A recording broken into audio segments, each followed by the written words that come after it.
Bem, irmãos, graça e paz, aqui é o professor Ney, e esse é o segundo vídeo onde eu abordo o capítulo 4 do Evangelho de Mateus.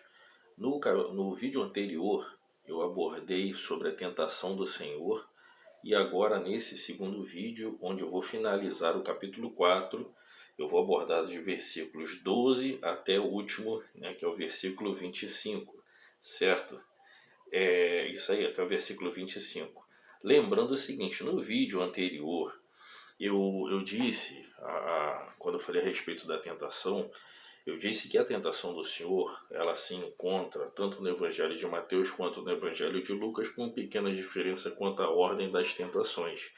E eu disse que Marcos e João não mencionam, certo? Não contam, na verdade. Marcos, ele faz uma menção à tentação, mas ele não conta como ocorreu, certo? Agora, o relato dessa tentação você encontra no Evangelho de Mateus, também no Evangelho de Lucas, com pequena diferença quanto à ordem das tentações em si. E lá no vídeo eu expliquei o motivo pelo qual isso acontece.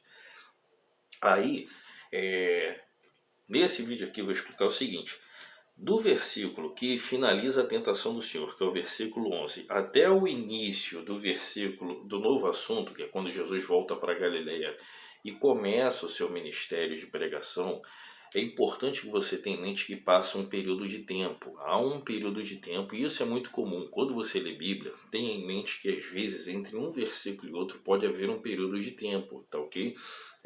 Esse período de tempo ele vai de acordo com o interesse do escritor. Então, às vezes, entre um versículo e outro pode passar meses, semanas, anos, talvez até, em alguns casos, até mais do que isso. Então, entre o versículo 11 e o versículo 12, que é o que dá início a uma nova sessão, há um período de tempo. E os acontecimentos compreendidos entre um evento e outro, você vai encontrar no Evangelho de João. Então, deixa eu ver se você entende. Versículo 11, capítulo 4, versículo 11 do Evangelho de Mateus finaliza a tentação do Senhor, certo? Versículo 12 já dá início a uma nova sessão, onde diz que o Senhor ele se retira de Nazaré e vai para a região de Cafarnaum. Ali ele dá início ao seu ministério de pregação. Entre o versículo 11 e o versículo 12 há eventos que vão ser narrados não por Mateus, mas serão narrados lá no Evangelho de João.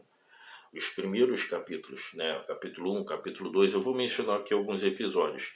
Então, por exemplo, a chamada de alguns discípulos como André, Pedro, né? Que eram dois irmãos, Filipe, Natanael, e João menciona um outro discípulo a qual ele não dá o nome. Esses discípulos foram chamados a primeira vez, você vai encontrar isso lá no Evangelho de João. Mateus ele não conta, mas eles estão compreendidos dentro desse período de tempo, entre o versículo 11 e o versículo 12. Há ainda outros eventos. O casamento em Canaã, onde Jesus opera o seu primeiro milagre, transformar água em vinho. Há ainda a primeira Páscoa, que é relatada em João no capítulo 2. A purificação do templo, a visita de Nicodemos e um testemunho um testemunho de João Batista a respeito de Jesus. Esses eventos não estão narrados em Mateus, estão narrados no Evangelho de João, mas eles estão compreendidos. Quando você fizer a leitura de Mateus, no capítulo 4, eles estarão entre o versículo 11 e o versículo 12, certo? Espero que vocês tenham entendido. Para quem quiser fazer um estudo melhor a respeito de cronologia, eu me lembro que a editora Vida, por volta de 2005 mais ou menos, ela lançou uma Bíblia que eu possuo essa Bíblia, e eu me utilizei muito dela quando eu queria saber a ordem exata de alguns acontecimentos, de alguns eventos. O nome dessa Bíblia é a Bíblia em Ordem Cronológica. Ela é da editora Vida, pelo menos era, não sei se ainda continua. E essa Bíblia ela tem uma organização diferente, certo? Você vai encontrar nela todas as passagens, obviamente, só que agrupadas numa forma cronológica, conforme ocorreram os acontecimentos. Então, quem quiser fazer estudo, compreender melhor a ordem dos acontecimentos, eu aconselho você a adquirir essa Bíblia. O nome dela é Bíblia em Ordem Cronológica, ela pertence à editora Vida, certo? É uma Bíblia muito boa para você entender a sequência cronológica dos fatos.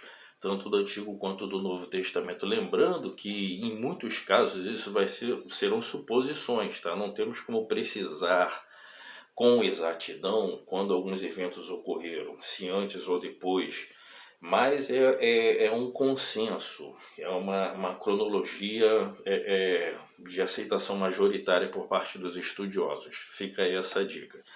Então, Jesus ele se retira de Nazaré. Esse relato, o motivo pelo qual ele saiu de Nazaré, vai estar lá no Evangelho de Lucas. Deixa eu passar aqui para vocês a referência do Evangelho de Lucas, no capítulo, deixa eu pegar, capítulo 4, dos versículos 16 a 30, é explicado por que Jesus se retira de Nazaré.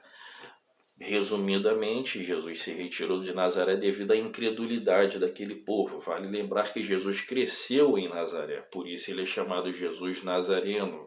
Ele cresceu em Nazaré e quando ele inicia o seu ministério de pregação, né, quando ele na verdade, o início do seu ministério de pregação se dá na Galiléia, mas quando ele fala a respeito de si e da sua chamada dentro de uma sinagoga em Nazaré, os moradores da região questionaram ele e tentaram matar ele. E aí ele se retirou daquela região e foi morar nas cercanias ali da região de Cafarnaum.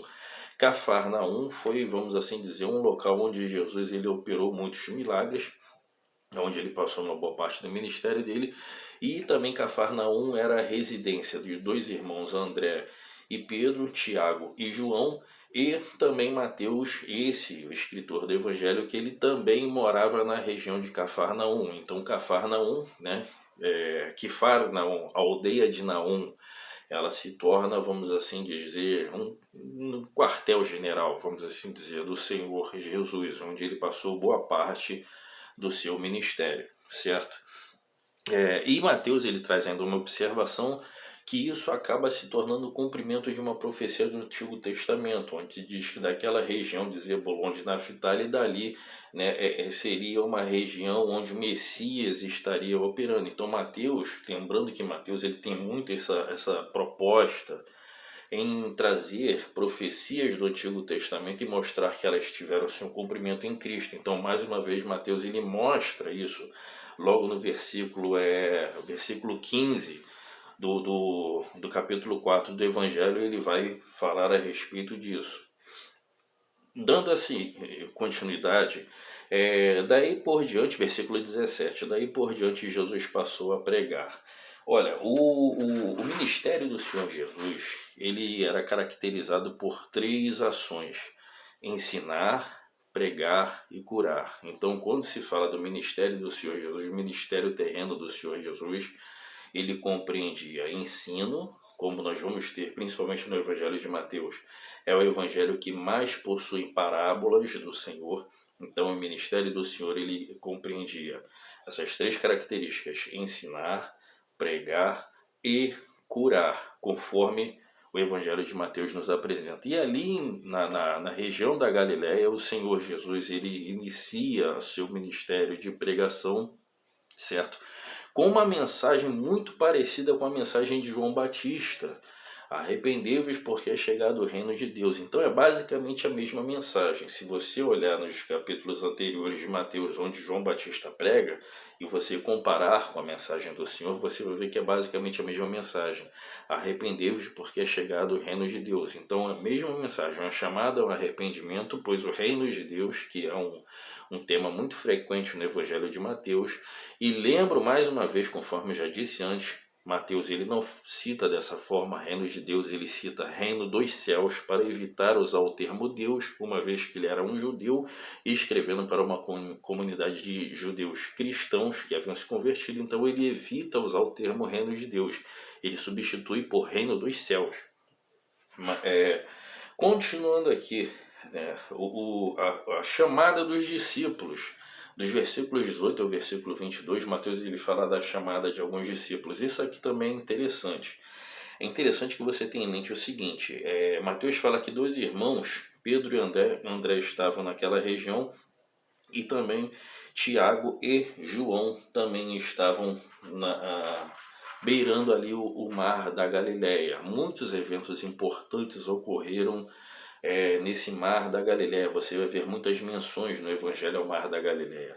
Aqui é uma questão interessante. Não é a primeira vez que o Senhor vai chamar esses homens, Pedro e André, Tiago e João. Essa não é a primeira vez. Se você olhar no Evangelho de João, eu vou dar aqui a referência para você. O Evangelho de João, capítulo 1, versículos 35 ao 42, você vai ver que o Senhor já tinha chamado eles antes. O Senhor já tinha chamado Pedro e André antes. Pedro e André, eles eram discípulos de João Batista. E o Senhor, passando por eles, chamou ele. Essa referência, conforme disse, está lá no Evangelho de João, capítulo 1, versos 35 ao 42. O Senhor passa por eles e chama eles. E aqui você tem mais uma vez o Senhor chamando eles ao discipulado. Então, como compreender isso? A maioria dos comentaristas acredita que houve duas ocasiões em que o Senhor chamou eles ao discipulado. A primeira está lá no Evangelho de João, onde o Senhor chama eles ao discipulado, e uma segunda vocação, um segundo chamado, que é essa que Mateus nos apresenta. E a respeito dos outros dois irmãos também, que era Tiago e esse outro João, eles também eram primos, né? Acredita-se que eles também eram primos de Jesus, né? Como assim? Porque também eram... Lembra que eu falei em um vídeo anterior que João o Batista, ele era primo de Jesus, certo? Você tem o João Batista, esse que inclusive o Evangelho de Mateus aqui vai dizer que ele foi preso. No capítulo 4 diz que ele foi preso porque ele fez uma censura ao rei Herodes, algo que Herodes ele cometeu um pecado, e João ele acusou Herodes disso, e Herodes mandou prender João. Esse João, que é o Batista, ele era primo de Jesus. Agora esse outro João aqui, que foi o escritor, que foi discípulo de Jesus e também escritor do Evangelho que leva o nome dele, ele também era primo de Jesus, bem como Tiago. É importante que você quando você fizer a leitura dos Evangelhos, tenha sempre essa separação em mente. Há mais do que um Tiago, há mais do que um João, para você não embaralhar a sua mente. Se você quiser compreender melhor esses personagens, a sua história, eu aconselho dois livros que eu utilizei na minha época de seminário. Um deles é um livro chamado Quem é Quem na Bíblia Sagrada. Ele fala de todos os personagens da Bíblia, contando a sua origem e a sua história. E um outro que eu particularmente gosto muito, que é o 12 Homens e uma Missão.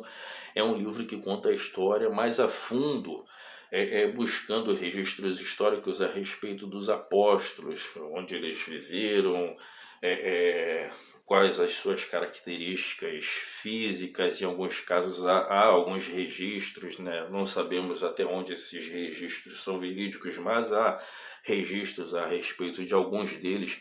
Por exemplo, há um registro de que Paulo ele era baixinho, careca, tinha as suas sobrancelhas, né, unidas, coladas. E essas informações a respeito de características físicas não temos como dizer se são exatas ou não, mas são algumas informações que nos foram passadas através de literaturas bem antigas. Então, se você quiser compreender um pouco melhor a respeito da vida desses apóstolos, os seus feitos, as suas obras, os seus martírios, eu recomendo esse livro, 12 Homens e uma Missão. Se não me falha a memória, eu não lembro agora se é a editora Vida Nova ou se é a editora Schedule, agora não me recordo, mas dá um Google aí que você acha, certo? Então esses três aqui, aliás, melhor dizendo, esses dois, Tiago e João, também eram primos de Jesus, e eles fizeram parte daqueles que estavam mais próximos do Senhor, certo? E aí, conforme eu disse, Mateus ele finaliza o capítulo 4 falando a respeito desse ministério de Cristo, agora do aspecto da cura, pois Jesus também ele manifestou o poder de Deus e a sua messianidade através dos milagres que ele operou. E Mateus ele sempre vai enfatizar essas questões: ensinamento, pregação e cura. Esses eram os três pilares do ministério do Senhor Jesus, certo? Então assim eu finalizo o capítulo 4 Semana que vem eu volto com um novo vídeo onde eu explico o capítulo 5, algumas características. Se você gostou, curta, compartilhe e Deus nos abençoe.